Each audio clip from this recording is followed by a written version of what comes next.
Welcome to Big Blend Radio, where we celebrate variety and how it adds spice to quality of life. Welcome to Big Blend Radio's Big Daily Blend Show. It is March 7th, 2024, and today is Plant Power Day.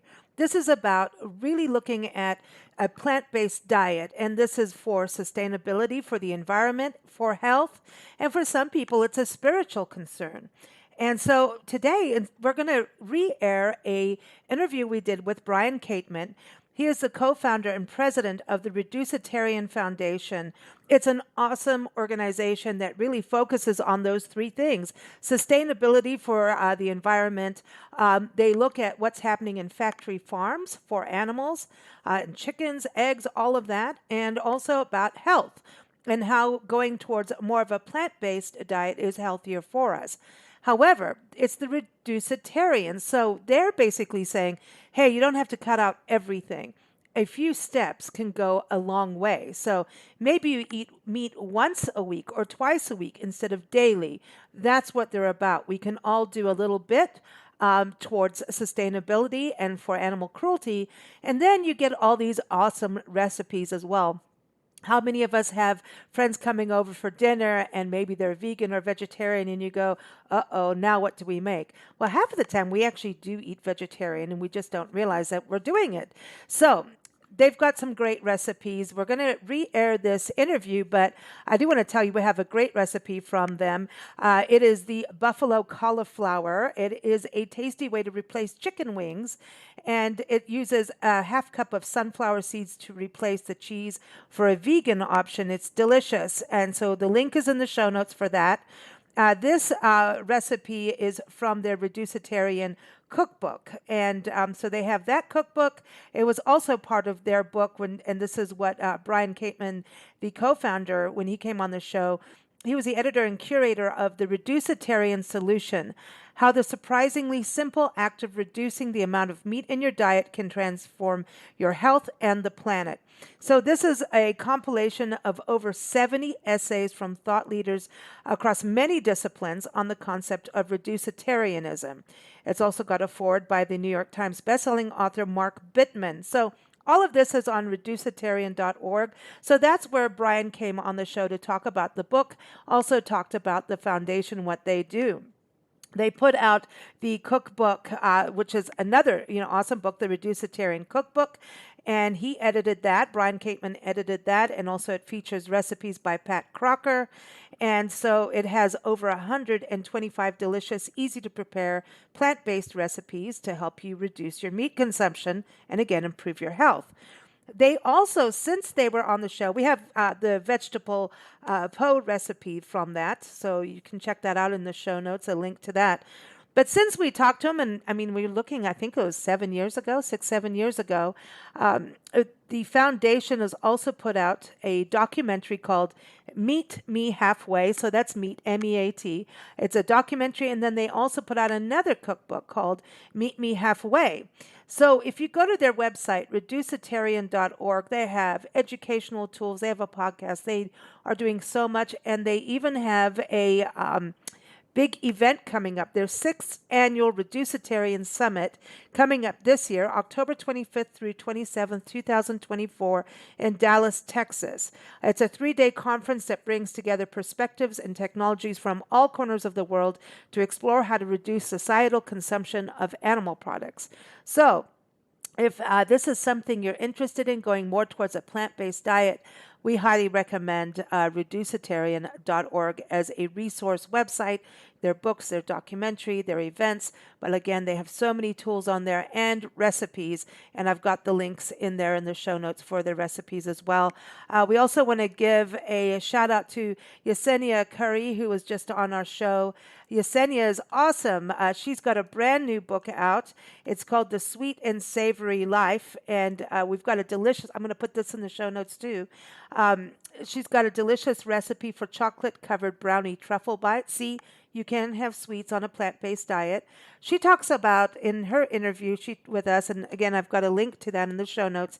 She talks about what led her to becoming a plant-based dietarian. She's not a dietarian, but she's a nutritionist. She got her degrees in that. Yeah, she teaches yoga, but she really went on this journey, and she's healthy. Her families went on the journey with her, and she has some amazing recipes. But the interview is really fascinating how she talks about her journey into being plant-based in diet. So take a listen to that. I link that in the show notes. We have a lot of different books and recipes on our site. If you go to blendradioandtv.com, we even have a book if you want to have a happy hour party. Is the Tipsy Happy Hour cookbook. That is some fun that you could have. It's well, I'm going to link to the recipes, and we've got 3 great recipes for this. This is all through John Schlimm. He's the author of The Tipsy Vegan, Grilling Vegan Style, and The Cheesy Vegan. He's also the author of Moonshine, one of our favorite books. But we've got some of his recipes and a podcast interview with our friend, the late Adam Roberts, who is a wildlife conservationist.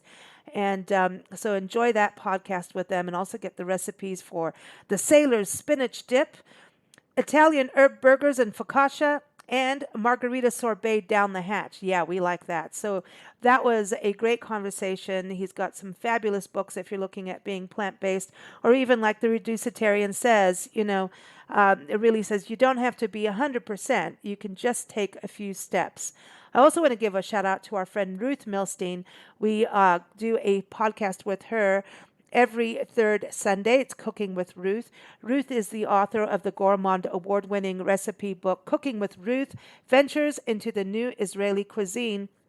Now, her book does have meat in it, but there's a lot of family-friendly, delicious, vibrant, because she loves to cook with color, recipes. They're very Mediterranean style, but a lot of them are vegetarian or even vegan. So we recommend that book as well if you're looking for a healthier diet, and also something that is delicious for the whole family and even fun to get your kids in the kitchen with. So I really say go listen to the podcast with her too. So she's always about what we can do for families that are budget friendly, easy, fun, delicious, and healthy. So check that all out, and cheers to you on your plant-powered diet, and hope you enjoy that journey. And if you are plant-powered, we hope you continue to enjoy that, and enjoy the recipes and links in the show notes that we provide as well. So happy Plant Power Day, everybody.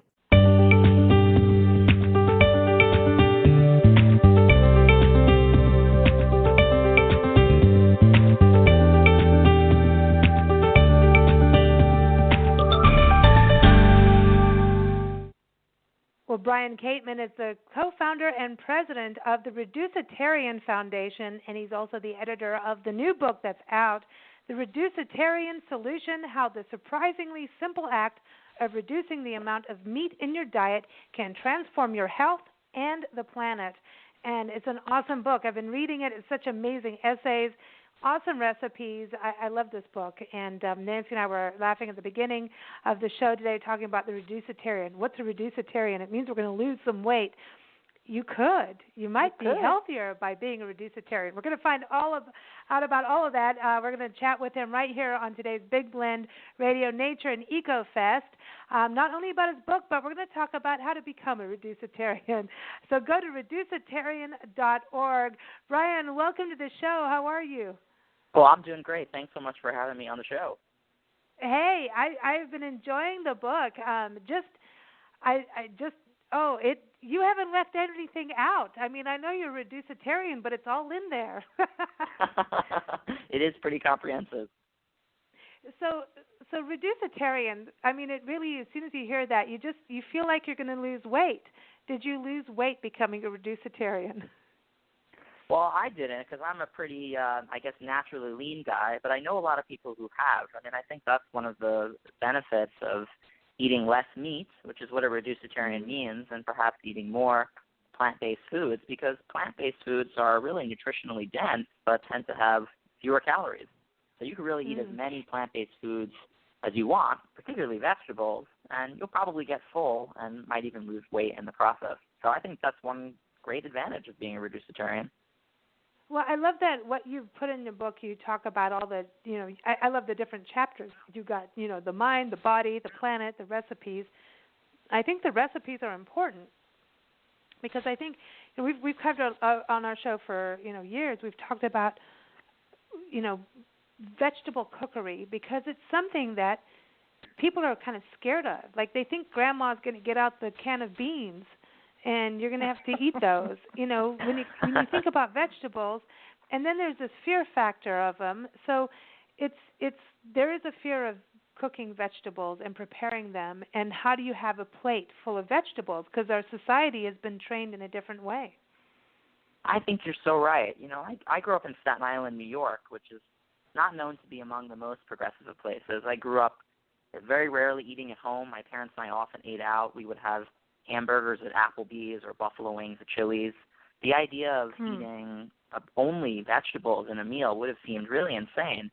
And that's starting to change because we're seeing more and more people who are eating less meat, eating more plant-based foods. But you're absolutely right. Whenever someone is encountering a lifestyle change, it can be challenging to navigate that. And we want to be honest about that and provide them with the strategies and tips to actually put that into action. And so I do think the recipes are a really important part of the book because they take some of the ideas about why we eat so much meat and why it's a good idea that people eat less of it into action to actually help people do it.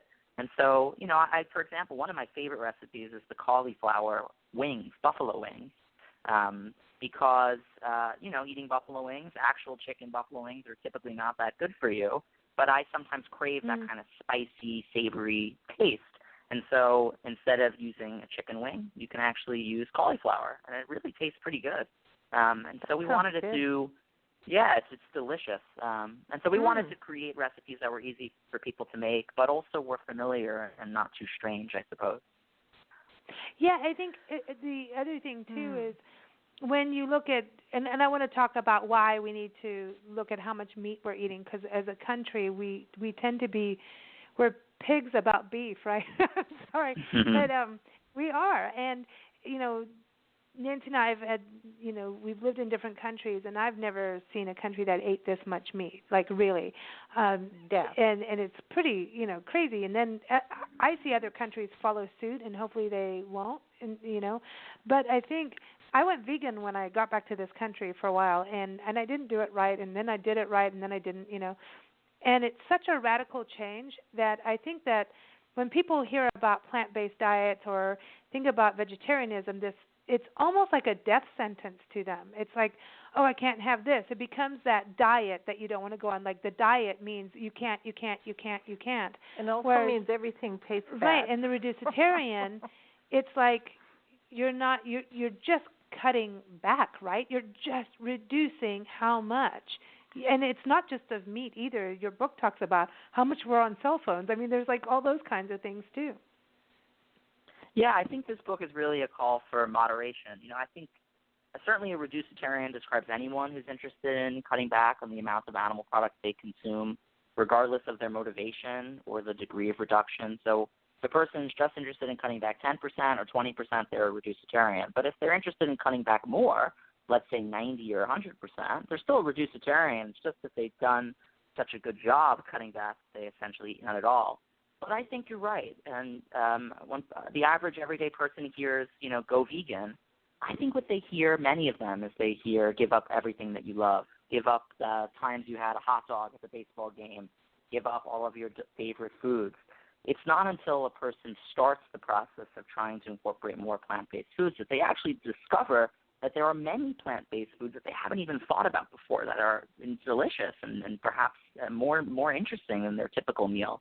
I know for me, I started out by eating a lot of pasta, which was not the best way to go. And it took me some time to realize that, I should probably incorporate more fruits and vegetables and whole grains into my diet. Now, these days, if I have a burrito, I just ask for guacamole instead of chicken.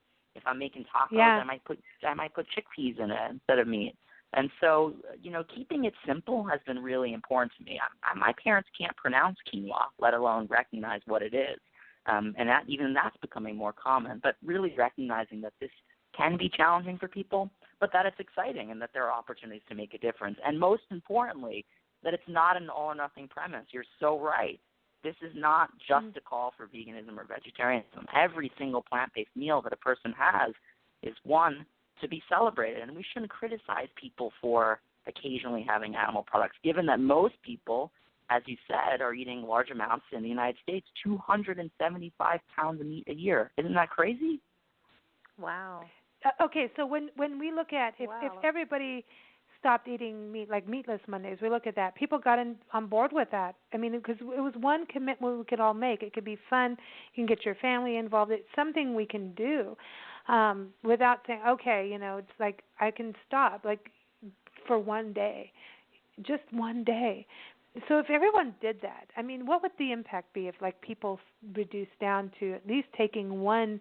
Because when you think about, sometimes people will have bacon or like chicken fried steak at breakfast, then lunch they may have a hamburger, dinner steak and potatoes. This is exactly like an American diet, right?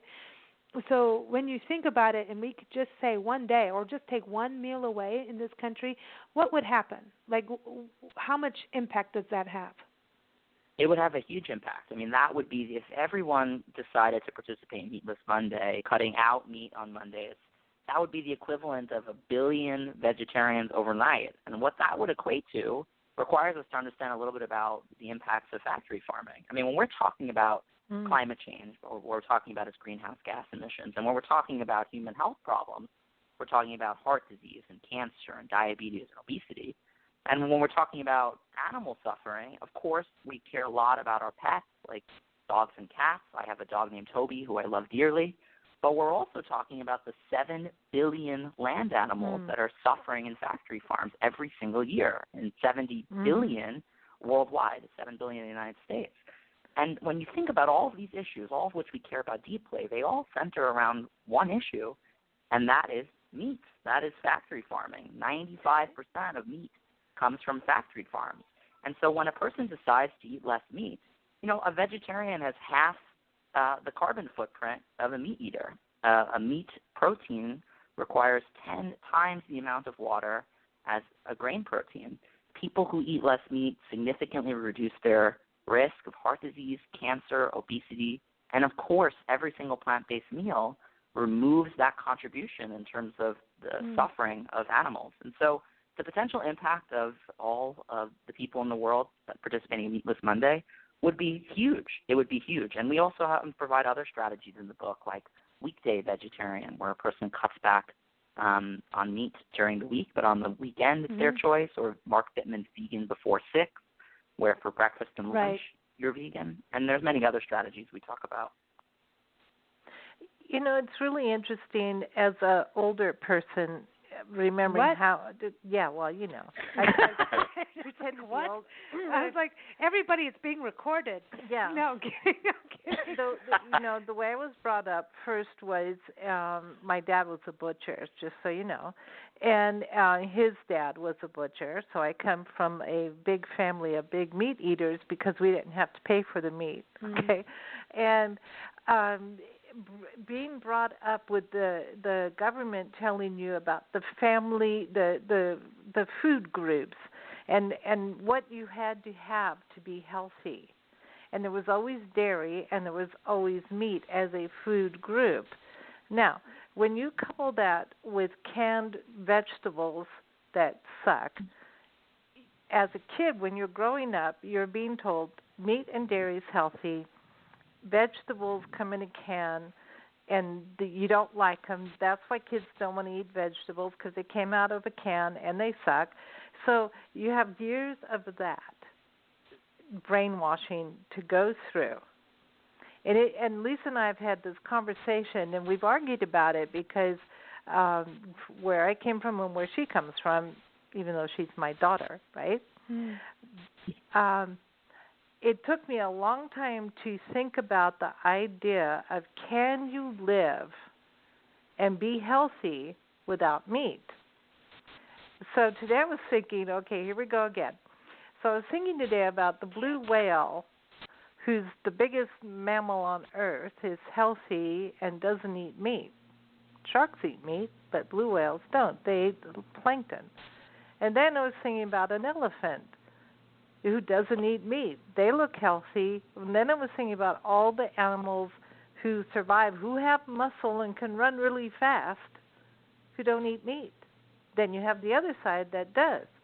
So the idea that you have to have meat to be healthy, there's something to think about. We've been told over and over and over again that you have to have protein and that the best source is from meat and dairy. So it is something where if you've grown up and been told something for 40, 50 years, in my case 20, that that's your belief system. Well, you're so right. Go ahead. No, so I'm just saying it helps. It is if people can start thinking, well, hold on, wait a minute. How is it that an elephant can be healthy and big and have muscles, and how is it that a deer can run faster than I can and has muscles and all their, they're not eating meat. It's a big shift in the mindset is what I'm trying to say. But the Reducetarian solution, you should read it because there's a gentleman who wrote an essay, and but he wrote an essay about loving mammals, and he's not into eating mammals after he learned about mammals just like you. You know what I'm talking about, Brian. You're so right. I mean, I was at Thanksgiving Passover 2 weeks ago or so. And I remember my dad asking me, well, where do you get your protein from, for example? And I had to explain to him, well, there's protein in beans, there's proteins in brown rice, there's proteins in all sorts of other plant-based foods. And actually most people consume 2 to 3 times as much protein as they actually need. This idea that people are protein deficient is not actually a thing. He also asked me, well, isn't meat eating natural? I mean, isn't that what our ancestors ate? And I had to explain, and many of the essays in the book do this, that sure, our ancestors ate some meat, but it wasn't like there was this buffet of meat that was constantly roaming around. It was often hard to find animals, and certainly the fossil record shows many of our ancestors had teeth that were indicative of eating primarily plant-based foods. And even if it was natural, there are lots of things that are natural that are not necessarily good. War is pretty natural, but we often try to avoid it. But, in general, this idea that the meat industry is a $200 billion industry, and meat prices are artificially low because of all the subsidies. We're not actually paying what it actually costs in terms of health care and environmental destruction. And you know what, my friend? The meat that you were probably eating or that you grew up on was actually probably healthier than the meat is being served today, because the meat today in factory farms is loaded with antibiotics. These animals have been bred to be so large that they crumble over their own feed. And so certainly the meat that we're eating today is not healthy, and it's certainly not natural. And so, but educating people on this is challenging, and you have to do it in a kind, compassionate way, because these are good people who've just been misled and haven't learned and had exposure to some of the other information that's out there that's actually factual. And so I really appreciate the points that you're raising, because I think it's really about compassion for people and for animals on the planet, and that's what we're all about at the Reducetarian Foundation. I think this is part of being the Reducetarian, is that it's a level of opening up the doors for conversation. Yeah. So it's not this giant leap where people don't understand each other. It opens up the doors for conversation. And I think that's what Reducetarian is. Hey, I'm not eating as much meat as I used to. Oh, why? Oh, I found it's not good for my health, and I, found out how much water is being used for cattle, or you know what I mean. There's so many open points. But if you just go, I'm vegan, then everybody turns their nose up at a family dinner, right? That everyone's meat eaters, and they're going to turn their noses up like, oh, she's gone to the other side kind of thing. So I think by being the Reducetarian opens up the level of communication. That's why I think that it's so good that you wrote a book or got all these essays, and it's from all these different perspectives. I mean, all these different people that are experts in their field that really have some. Seth Godin, I love his essay that explains even what Nancy's talking about with, how we were raised on meat for so many years. It's like, here, smoking is fine. So I think that part of being a reducetarian, do you find that? I mean, founding the organization and putting this book together, that the conversation is easier than saying I'm vegan, I'm not doing this, you know what I mean? It comes off confrontational sometimes. Completely. I think what we're trying to do is meet people where they are and to help them understand that they can make small changes to their diet that collectively among all of us will result in significant changes. You know, I know many wonderful vegans who are very pragmatic and are kind and communicate well. Certainly there are a small minority of vegans who are shouting and yelling and they're preaching, and then that I don't think that works in really any kind of issue. We don't like to be yelled at or told we're foolish, or that's not a good way to persuade people. The truth is that most people are more likely to be receptive to a easy change than a large change. If we think of any aspect in our life, I've been trying to meditate more. I naturally find it interesting but have trouble doing it, and so I've said, you know what, I'm going to try and meditate once a week for 10 minutes. And if someone told me I had to meditate every day for an hour and I had to go to the yoga studio, that would have been really intimidating to me. But you know what? The more I do it, the more I meditate, the more I start to like it. And I might actually go from one time a week to twice a week. I think it's a similar story with meat consumption. People start on their journey. That's what we're trying to do. We're trying to get them to eat a little less meat, to enjoy more plant-based foods, and see how they feel. And often people feel better, and then they continue to do that. So, many people might actually become vegetarian or vegan. But ultimately, the goal is all together. If we can reduce societal meat consumption, if we can focus on dismantling factory farms, the world is going to be a much better place. It's going to take time, but that's just how progress proceeds. It takes time. And I think there's deep-seated things. For example, I know that in history, meat was a premium thing. I mean, it wasn't you went to the market, obviously. You had to go out, chase the deer or whatever. You had to kill it. You had to skin it. Then you had to figure out actually how to eat it. And it wasn't in front of you, easily obtainable all the time. So it meant that it was usually a festival or some kind of gathering, and it was a big ego trip for the person who provided the meat.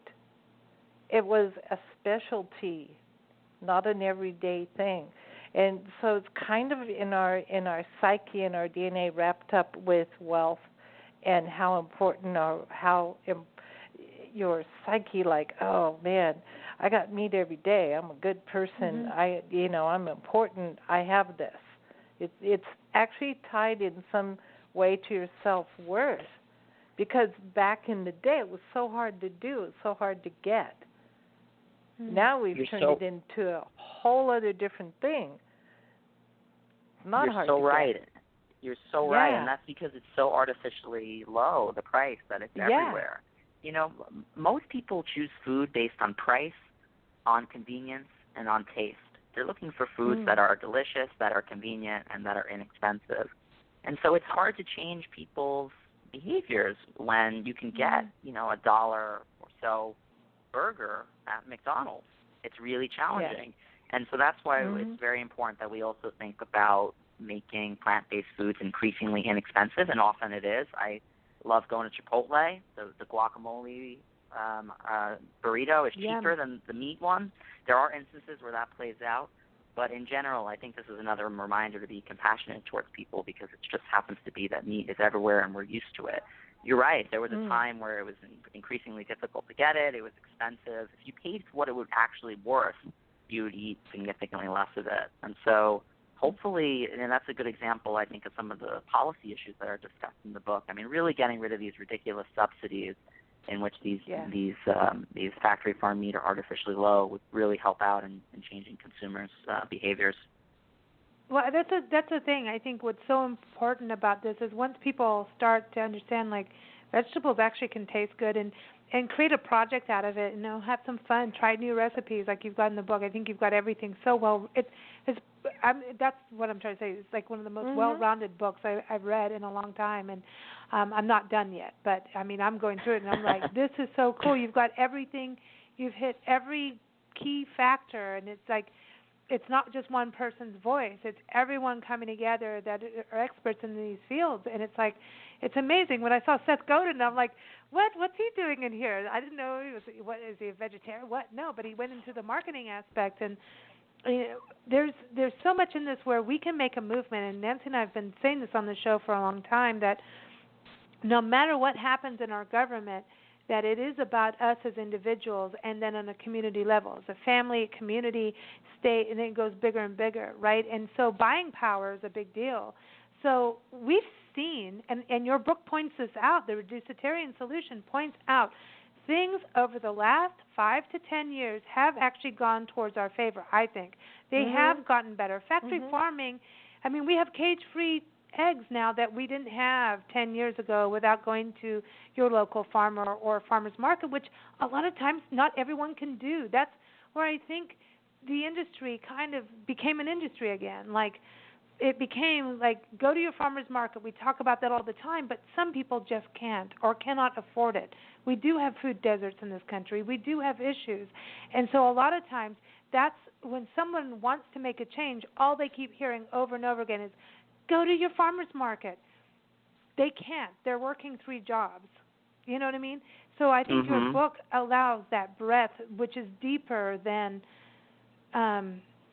it's that to me is very, very deep, because if you're a single parent with 2 to 3 kids and you're working 2 to 3 jobs, and someone keeps telling you over and over, well, for your kids' health you need to go to a farmer's market, they're going to hit you eventually. You know what I mean? It's like it's too deep. It's too hard. It's too hard, literally. Honestly. And this was really important to me. I wanted to include essays that show people that, yes, we have a lot of tips and strategies around how to eat less meat, and we talk about why eating less meat is such a good idea. But I also wanted essays that explained why we eat so much meat in the first place, what are other factors that contribute to these high levels of meat consumption, and other ways to get involved. The future of food is one area that I'm very excited about.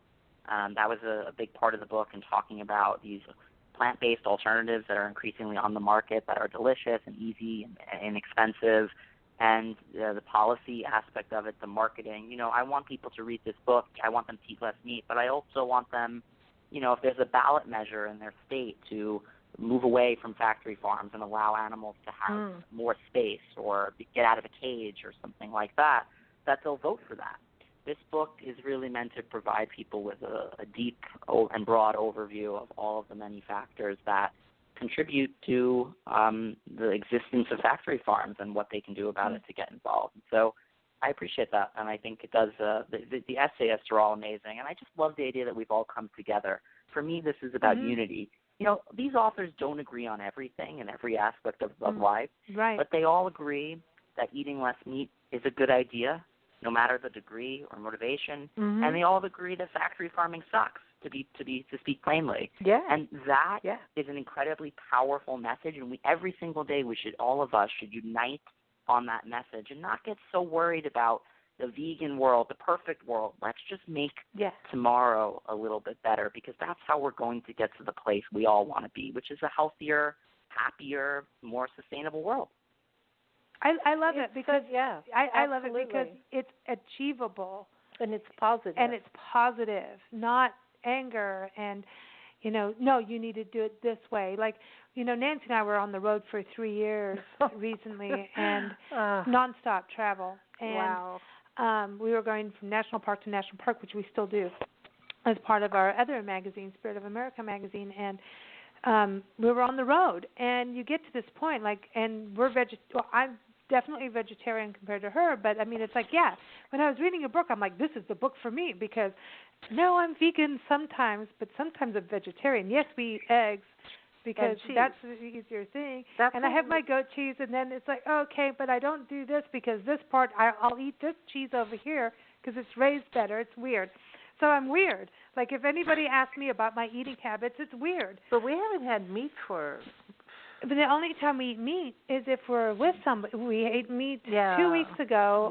We went on a hike, and a friend made sandwiches, and she's like, well, I know you're allergic to fish, so is there anything else I need to worry about? I'm like, no, whatever you need to do, because I'm not going to sit there and say, now We Yeah, only, you're right. there's a level of communication, and as travelers, what do you do when you're in so the hard. sausage shop and this guy made his sausage and now you need to try it for your magazine? You don't say no. You try it unless you're really allergic. You can't BS that, And so to me, there's a level of like you almost become like you're talking about meditating. We create stress factors bigger by sometimes being so purist, and I learned this from being a vegan, and I love the vegan lifestyle, so I'm not knocking vegans at all. I love you guys, and I'm as close as I can get. But when you now go to a dinner at a restaurant, and now you have to pick apart the entire menu, and it goes to a level of, yes, you can inform a restaurant owner that you want more plant-based, you want more of this and that, but they're also, we interviewed so many chefs and restaurant owners, they're shifting, they're trying. But there's a level of this, we need the reducetarian, that's just this tweener zone where we can all just do the best we can. And I love that because there's so many levels. You can't just look at it as the individual at home. You got to look at the purveyors too. And the purveyors will make a suggestion. It's like, don't just turn the coal and the oil off until everybody has a Prius. You know what I mean? That's what I'm saying. And I think that the reducetarian solution to me goes big. I think it's part of a solution for all of it. It's where everyone can meet on energy, on food, on everything. I mean, it really can, because it is about, it's not all or one way. It's about this zone. Well, why don't we all just meet each other in the middle one step at a time? Well, and we have to do it that way. I mean, 30 years ago, every vegetable in a restaurant was called a side dish. Mm-hmm. And the meat was the big deal. The protein, eggs, that was the big deal. That, like if you had breakfast, you had pancakes and sausage or pancakes and bacon. Everything is, that's your main deal. When you look at an entree, the steak was a big deal. The side dish was the vegetable. But it was only the green vegetable that was a side dish. The potato, meat and potato, that was the main deal. You got your mashed potatoes, you got your steak, and then the side dish was the vegetable. And it wasn't cooked all that well either. I mean, it wasn't the star of the dish. And then came the age where, okay, there's vegetarians and vegans, and so now there were special restaurants that opened just for them. Like we all have to be separated. Like you can't go out to dinner, or I can only go here, or I can only go there. And then eventually restaurants got smart and like, oh, okay, if we can cook meat, which is really easy, it's a lot more satisfying to cook a good vegetable. It's not, a good chef can do that. Now they're starting to make it something worth eating. Yeah. Not slapping. I love that idea that vegan food is for everyone. I sometimes go to a restaurant and I order a vegan meal, and the waiter or waitress will say to me, "Oh, are you a vegan?" And that question, I think, underlies something really powerful, in that we have this idea that in order to have a vegan meal, you have to be a vegan. This happens to me all the time, and I always say, no, I just enjoy vegan food. And that's what we're trying to do, is make it that this is not an all-or-nothing premise. We can all go out to eat and sit together, and we can enjoy vegan meals and plant-based foods and elevate them to be the star of the plate. It's just a really powerful idea, and the idea that people have to be perfect is so silly. I mean, the average person is eating 275 pounds of meat a year. So even if you're eating 50 pounds a year, you're doing much better than the average person. And of course, the more plant-based meal you have, the better for your health, the better for the planet. Every opportunity we sit down to eat is an opportunity to make a vote for the issues that we care about. But worrying about being perfect and pure is not going to get us to the place that we want to be. And so I want to come back on your show. I love talking with you both. It's really fun. I know. You can always come on our show. We like you too. Yeah, I just want to ask about the chicken wings, the buffalo wings that are made out of cauliflower. I love cauliflower. So is the flavor good enough for me to not look that it's cauliflower. Like it doesn't look. See, here you go. No, because well, the flavor, like I have a weird thing about cauliflower. But if I don't know that it's like people can do the cauliflower salad, like you guys have that cauliflower salad stuff where it's like your brain almost. See, and I will be fine the with vegetable that. person. No, but it's like there's a weird thing. Like broccoli's a green brain, and then cauliflower's a brain. Oh. To me, it's a weird thing. So like when it's crumbled up and I don't know, I'm fine. So with the wings, I'm thinking I could get past this. I think it's really This the is sauce. important. At least for me, it's that particular sauce of a buffalo wing that really sort of drives me wild, and I absolutely crave it. You know, I was skeptical too. Sometimes the best thing to do is to just move past the skepticism and just try it, because you might actually be surprised. And so in this case, you know, I wish we were together, because I'd whip you up a batch right now, because they're that easy and fun. Cool. But they really do really mimic the experience of eating buffalo wings in a way that's authentic. And again, I'm not one of these guys that I didn't grow up vegan. I recognize that meat can taste delicious, right? I understand that the sizzle. There's a whole experience that goes along with eating meat. But the same kind of experience can be accomplished with plant-based foods, and it's just about trying step by step to experiment, and you know, maybe cooking it is too complicated. Go to a restaurant if it's convenient, and try it. You know, try getting a plant-based dish, or get maybe a meal kit for a week, so you could try it. You know, you have to. And some of these that's strategies really are smart. in there. Yeah. The meal kit.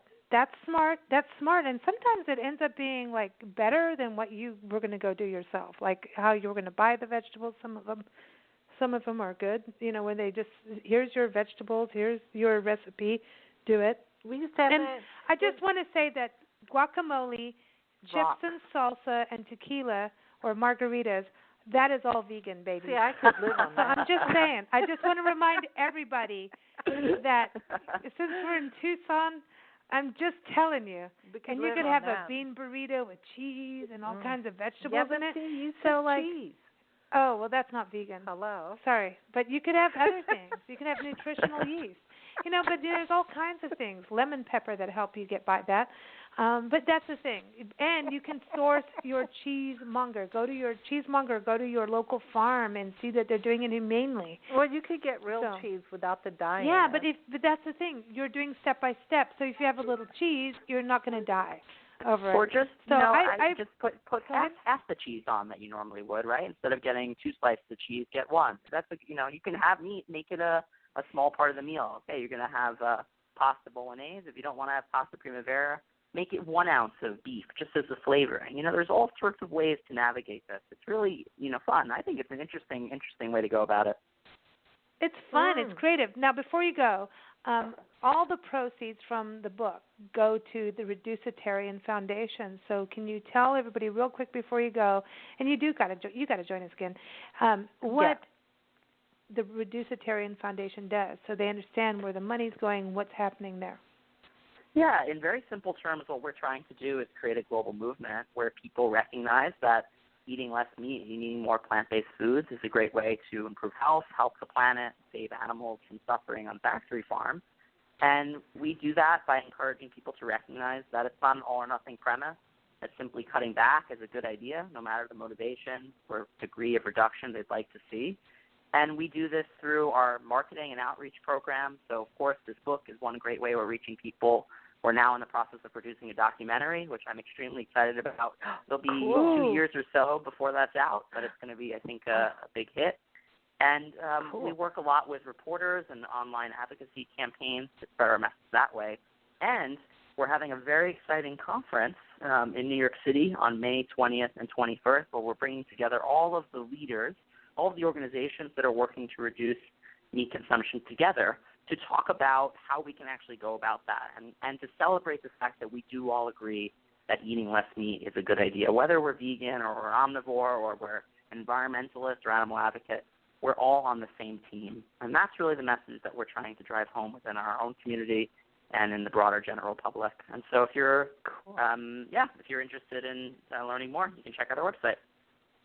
Awesome, everyone. Reducetarian.org, and obviously the book is on Amazon, all those great places. But I do encourage you to go to the website and get involved with the foundation. A great place to go. And there's just so much inspiration with this book, and that's what I thought was like, this is something positive. It's exciting. It's creative. It informs you, so you can make decisions. And the essays, when we talk about essays, I want to tell everyone they're short, to the point, and humorous, some of them. They're not. When I talk about essays, sometimes that word gets like, oh my gosh, I'm going to have to go back to college. No, this is easy, interesting reading, and I'm going to go make the lettuce wraps recipe because I've always wanted to make lettuce wraps. And now I have the recipe, so that's my thing. That's my new project from this book. But everyone, it's called The Reducetarian Solution, How the Surprisingly Simple Act of Reducing the Amount of Meat in Your Diet Can Transform Your Health and the Planet. And we know, because Dr. Jackie, who comes on our show, talks about that all the time. No, don't eat that much meat. It's not good for you. It's not good for the planet either. So I know she'll love this book too. So I just got to give a shout out to her. But thank you, Brian, for joining us. It's been a real pleasure. Yeah, it's fun. The pleasure was all mine. I had a blast. Thank you so much. Thanks. You take care and enjoy your dinner. You too. Thank you. Thanks. Thank you. Bye-bye.